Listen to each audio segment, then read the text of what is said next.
Okay, so I've got good news and bad news. The good news is she's going to pass next week. Bad news is she didn't pass this week, only because the mechanic had a look around. He was quite impressed with the van. I knew he would be because I knew how good a condition it was in before I started all the repairs, and even better after the repairs. So anyway, he knocked it back on a front main crank seal, which is fine. It does look like it was that anyway, but it could be also travelled from the valve cover. So I'm going to do the valve cover, and I'm going to do the front main seal and the oil pump seal. Clean all that up so it's all nice, and I'll give it a good clean underneath there next week once the parts arrive. So everything's coming together quite nice. Yeah, everything's looking great. Just Tracy is very excited to get the van very soon. Next week she'll pass Reg. I'll be able to hand the keys over to Tracy with 12 months registration and a nice, tidy, reliable van to get around with. She finally found a place to stay, so she's got her privacy back, she's got her independence back, and that's exactly what I was hoping for by paying this van forward to her. So instead of just keeping the van in my yard, sticking around, not really doing anything, I figured it's better off in her hands. She really needs it. This is going to be a big help to her. And you guys are a big help to her as well.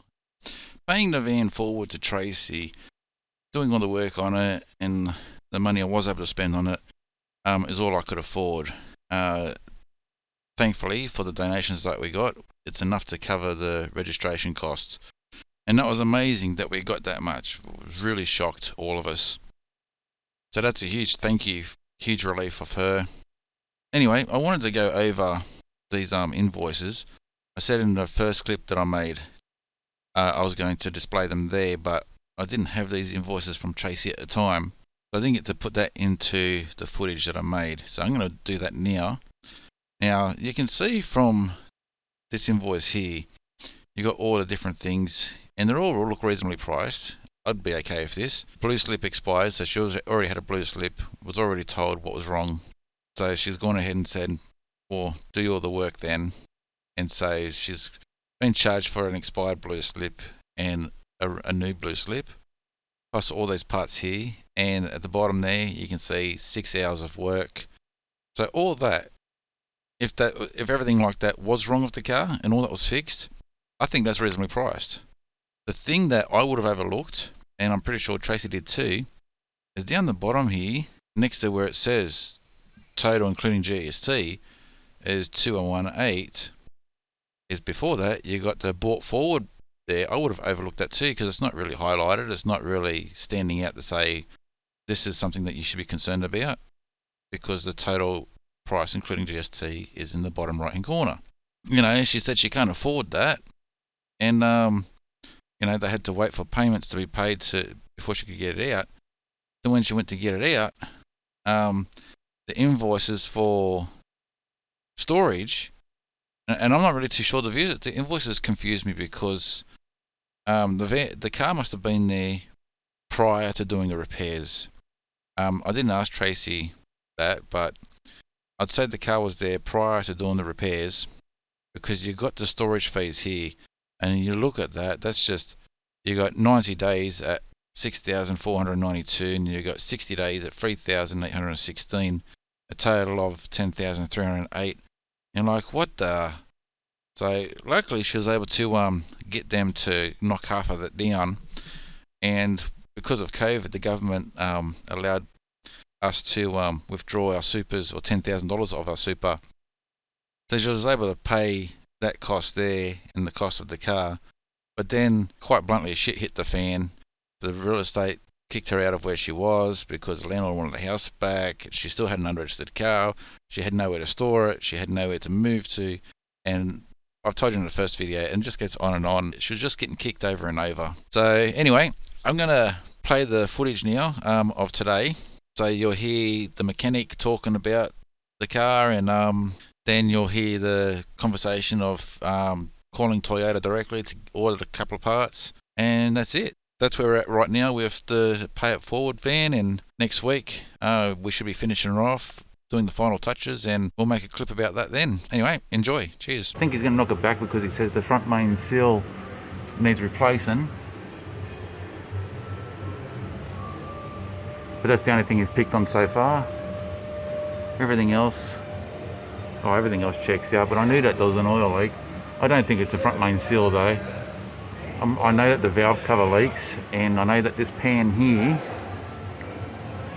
that pan there, can allow oil to travel forward as well, and then you'll get the mess that comes from the pan across there, and you're getting mess over here. So could have probably given that a good degrees before it came in, but anyway, them's the brakes. If I have to change the front main seal, yeah, I know that that's not such a big deal. It'd just be nice if I had a lift like this to do it on. It would only take me half an hour then, but not having a lift, putting it on stands when I get back home, it could take me probably an hour or so because of the uncomfort of only having a couple of feet of room. Well, the exhaust, I can see someone's welded that up. That's not supposed to be like that. So you got the joint there. That's not factory weld. It's not prettiest But it's not leaking. That's right. As long as it don't leak, I don't care. Because yeah, they've used probably the original cattle, put another one in there and welded it in place. Because normally that's one piece. That's right. Not welded. Exactly. No. So, I've replaced mine, so I know that it is one piece. Yeah. Well, that can't fail. Obviously, there's no leaks. Doesn't matter what it looks like, mate. As long as there's no leaks. So yeah, because that's why I asked you if it's still registered. Because if it's still registered, you can still drive it. That's right. Yeah. Because I can keep all the numbers. Then once the oil leak's done, I can fill it through then. Yeah, no, she's still registered. Yeah, I mean, it'd be a lot easier for you that way, because if I put it through now, I've got to fail it, then you've only got 14 days to do it. So if it happens and you can't get done in 14 days, you've got to pay for a whole new booster again. So I might as well do it so it's all straight through, and then you can register straight away. Yeah. That's why I've got it down. Be a lot easier. Yeah. It'll be a lot easier for you. Because I'll just keep all the numbers, so we get the engine number, I'll write it all down, keep it. When you bring it in, all I've got to do is brake testing it. That's all I've got to do then. So yeah, so obviously, once you fix the degrease, obviously. Yeah. Don't do what some people do, put a sealing guy, fixed it, it's like, well, there's still oil there. So, but yeah, apart from that, it's actually not too bad. These here, I've had these flog out. Yeah. I've had them flog out. How'd you go bleeding them, coolant wise? Oh, you've got to always got to put it up on ramps. You can't leave it on flat ground. Yeah, we had one, we actually literally put the arms underneath and just jacked up the front. Yeah. It took us about an hour to bleed it though. It was a nightmare of a thing, won't bleed. No matter what I did, won't bleed. Yeah, no, there is a process. You've got to have the front end up. Yeah. Make sure that the air can come forward. Yeah. Once you because it fills in, it goes in, then it's got to go back up there. Yeah. Well, once you get to a certain point, you know you're getting water through the top of the motor when the heaters start working. That's your indication of, okay, I'm getting somewhere now. Yeah, getting somewhere. Yeah. Because it took us a fair while.